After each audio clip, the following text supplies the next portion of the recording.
Hey there, y'all, and welcome to today's Daily Down and Dirty. My name is Fairlight. Welcome to Airy Fairy Tarot. All right, y'all, so the reading today feels a little bit convoluted, but like whatever needs to come through, we'll let it come through. But ultimately, the message looks like shining your brilliance in the face of adversity. La, la, la. So we start out... It's so, the way the cards came out, it's like they have messages within themselves. So there was the Hanged Man that landed over this unseen card like this, and then these other cards came out, but I'll start with these. So what it ended up being is the King of Wands. So because of the way the rest of the cards are, it kind of feels like hanging around. I love with the Hanged Man just by themselves. Lately, the way it's been wanting to be said, because of course it's a shift in perspective, but it's like sometimes we'll be so involved with a person or in a situation or whatever that it's hard to recognize, it's hard to separate what is us and we're perceiving of our own selves in the situation and what is not us in the situation, if that makes sense. It's like our own energy will animate another person, or our own energy will animate a situation. And so it's hard to have clarity about people's true intentions or who they truly are because of how we perceive them to be, or even how they portray themselves to be when interacting with each other.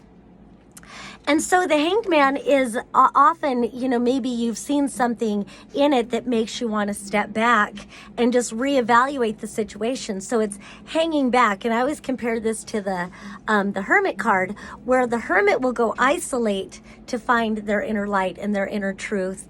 The Hanged Man doesn't isolate, but it is taking a step back to see the truth for what it is. And without our engagement, without our interaction, without our animation, situations can reveal themselves to be, or people can reveal themselves to be something that we don't have to animate it. It's not really, maybe we can do better if we withdraw our energy from that person or situation, blah, blah, blah, blah, blah. And I'm saying all that because this Hanged Man, or not Hanged Man, this King of Wands is on his side and he's crossing this Hanged Man. So I kind of get a sense that maybe when this person came into your life, or this energy, they seemed more like this. They seemed more upright. They had a good handle on the world, or they had a vision. Maybe they had passion or inspiration or motivation. And so, of course, you wanted to go along with that. You animated it. You involved yourself. But now that it's on its side, maybe you're getting a different perspective and seeing that this king is more like this. And so I'll further say that, gosh, I don't know which way to go because they both go this way. So with this, it's someone who's much more of a narcissist, maybe much more of a, they have an inflated ego. The King of Wands reversed could be like a fuck boy going around and just using people or whatever, just very much serving their own ego.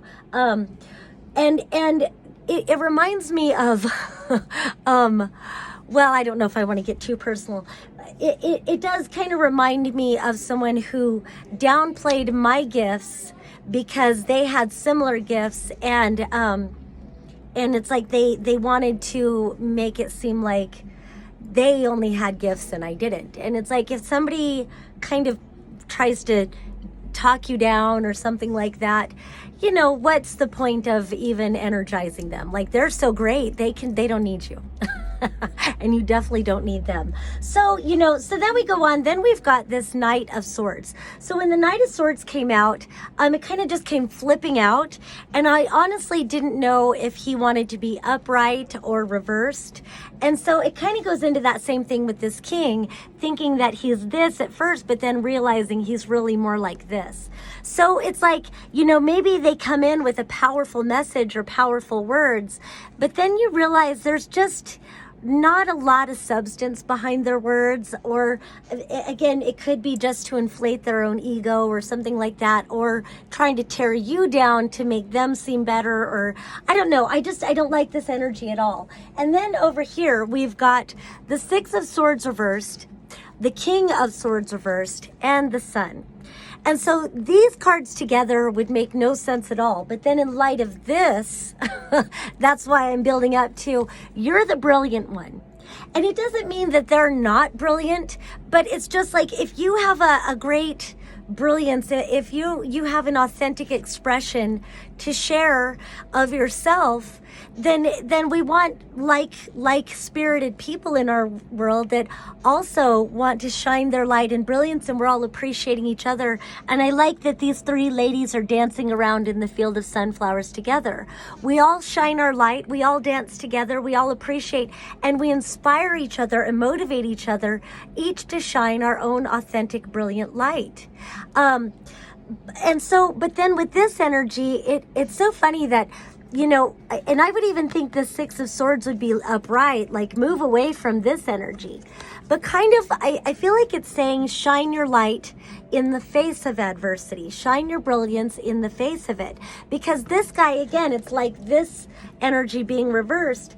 It's like the King of Swords reversed uses his words and his mental prowess or whatever to undermine other people's belief in themselves, or to manipulate the situation. Often these are gaslighting energies, just manipulative and creating a lot of confusion. With this Six of Swords, though, being reversed, it kind of feels like stand your ground. Like, it's almost like this is it's almost like a cockfight. Like, you know, but really you don't even need to fight. All you have to do is shine your brilliance and withdraw. You know, it's like discerning, do I even want this person in my energy? But what I kind of feel like, though, is with the Six of Swords, it's something about standing your ground. Standing your ground, shining your light. I think whoever this person is about, like, it's really sinister energy, and I don't like it. That's why I'm like, this reading is kind of convoluted, but if somebody needs to hear this, like, this is for you. You don't need people like this in your life. And if this kind of energy is present, maybe there's something for you to learn about yourself and the power of your own brilliance. Not that you have to outshine anybody. Like, there's others that you can shine with. But in that energy, I think this person will probably disappear into the nothing, and you don't have to do anything but be true to yourself. And then over here, we've got the Queen of Swords upright, and the High Priestess upright, and the Two of Cups upright. So it really feels like in shining your light and in speaking your sovereign, authentic truth, and not entertaining whoever this soul-sucking person is, because that's what it feels like at the end of the day. They're just a very parasitic, you know, narcissistic, soul-sucking person who feels like they need to diminish others. You can cut that out of your life, but I like that you cut that out just by staying true to yourself and shining your brilliance. Maybe speak your truth to this person, but maybe the only truth you have to speak is, I've seen enough and I'm not going to engage or interact with you anymore. And, you know, whatever happens, I kind of get with this Knight of Swords spinning around. They might try to put a spin and create a story about it or something. Again, a very convoluted feeling energy. I'm sorry that you drew this person. I'm sorry for you, you know, that if you drew this kind of energy into your life. But if this is a collective reading, then maybe, you know, it's a line drawn in the sand. Like, we are moving out of the old paradigm where people like this try to establish their dominance, but they're being revealed for the parasitic, soul-sucking energy vampires that they truly are. And we don't need to acquiesce to that kind of domination, because it's like helplessly giving your blood over to a tick. And so it feels like seeing through that, getting clarity about your own beautiful divine guidance, and finding people that you truly connect with on a soul level. All right, that was quite a reading, but whatever. Peace and love until next time.